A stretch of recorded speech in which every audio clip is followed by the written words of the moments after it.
এই কুরবানি ঈদে মুক্তি পেয়েছে শাকিব খানের সিনেমা তাণ্ডব এবং বক্স অফিসে এবং ইতিমধ্যে কিন্তু তাণ্ডব শুরু করে দিয়েছে এই সিনেমাটি। শাকিব খানের সাথে এই সিনেমাতে এমনি দুটি কেমিও রোল করেছে নিশো এবং আপনার সিয়াম। এর মধ্যে আমরা জানি এই সিনেমা মুক্তির আগে থেকেই শাকিব খানের ভক্তদের এবং নিশোর ভক্তদের মধ্যে একটা লড়াই চলতেছিল এবং সেই লড়াইকে বাদ দিয়ে সেই লড়াই কিন্তু এখনো চলমান রয়েছে। দেখেন, নিশো এই সিনেমাতে তাণ্ডব সিনেমাতে মাত্র 2 মিনিটের একটি রোল প্লে করেছেন এবং সেই 2 মিনিটের জন্যই নাকি, অর্থাৎ নিশো যে 2 মিনিট এই সিনেমাতে কেমিও রোল করেছে তার জন্যই নাকি এই সিনেমাটা বেশি আলোচনার এবং আলোচনার তুঙ্গে অবস্থান করছে। নিশো ভক্তরা এটাই দাবি করছে। আসলেই কি নিশোর জন্য এই সিনেমাটার আলোচনা এত তুঙ্গে, নাকি শাকিব খানের সিনেমায় আসলে আলোচনার তুঙ্গে থাকার জন্য আসলে কারো প্রয়োজন হয় না, এই বিষয়টি আলোচনা করব। এই ঈদে এখন পর্যন্ত তাণ্ডব কিন্তু হিউজ পরিমাণ ব্যবসা করছে এবং সেই ব্যবসার পিছনে নিশোর ভক্তরা দাবি করছে যে নিশো থাকার কারণেই নাকি এই সিনেমাটি আসলে এত ব্যবসা করছে। আসলে শাকিব খানের সিনেমায় আলোচনায় থাকার জন্য বা ব্যবসা যে ভালো হবে তার জন্য কি নিশো থাকার প্রয়োজন ছিল না? এই সিনেমাতে নিশো থাকার কারণে নিশোরই বেশি লাভ হয়েছে না শাকিব খানের লাভ হয়েছে?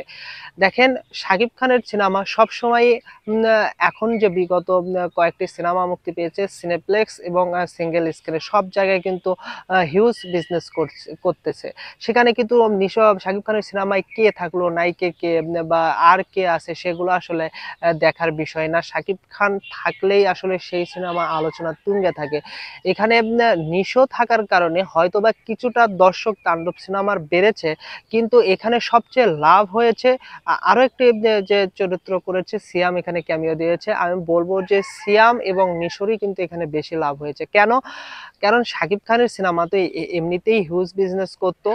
এখানে নিশো এবং সিয়াম থাকাতে শাকিব খানের সিনেমা যেই যে 132টি হলে মুক্তি পেয়েছে, এতে করে দেখেন সিয়াম এবং নিশোর যে গত সিনেমাটা মুক্তি পেয়েছে এগুলো কিন্তু বেশি দর্শকের কাছে আসলে পৌঁছায়নি, শুধুমাত্র সিনেপ্লেক্সে কিছুটা ব্যবসা করেছে। কিন্তু শাকিব খানের এই সিনেমায় নিশো এবং সিয়াম থাকাতে শাকিব খানের যে হিউজ পরিমাণ ভক্ত রয়েছে তারা কিন্তু সিনেমা হলে আসতেছে এবং নিশো এবং সিয়াম কিন্তু সেই সব ভক্তের কাছে কিন্তু পরিচিতি পাচ্ছে।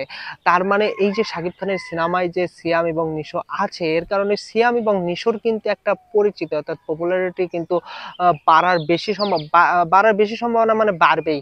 এতে করে এই যে একটি পয়েন্টেই আপনি বলতে পারেন এই সিনেমাতে নিশো এবং সিয়াম যে রয়েছে, এতে করে তাদের পপুলারিটি আসলে যারা সিনেমা হলে গিয়ে সিনেমা দেখে তাদের কাছে কিন্তু তাদের মুখ পরিচিতি বাড়বে, পপুলারিটি বাড়বে বলে আমি মনে করি। এই জন্য এই সিনেমায় শাকিব খানের কতটুকু লাভ হয়েছে সেটা হলেও সামান্য, কিন্তু সবচেয়ে বেশি লাভ হচ্ছে আসলে নিশো এবং সিয়ামের।